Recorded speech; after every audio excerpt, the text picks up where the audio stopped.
Welcome to Luca and Miguel. Enjoy the video.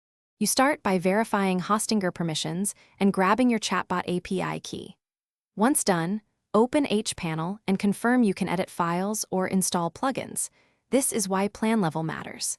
Next, create the bot on your chosen platform and copy the API credentials into a secure note. Make sure to note the webhook URL and allowed domains. These values are needed immediately when you integrate code into Hostinger or a CMS plugin, so keep them ready before editing site files. You now decide the integration path: plugin for WordPress, script embed for static sites, or a server-side proxy for secure keys. Install the plugin or upload the widget JS to public HTML, then paste the API key and webhook into the plugin or config file. Once configured, edit the appearance, welcome message, and session timeout so the bot matches your site. Make sure to set CORS and allow domain entries in the bot dashboard. This prevents blocked requests and explains why some setups fail. You finish by testing the chatbot end-to-end in an incognito window to avoid cached behavior.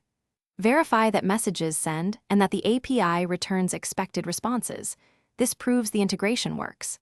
If something breaks, inspect the browser console and Hostinger server logs for CORS, 401, or script errors, and restart services or resave plugin settings.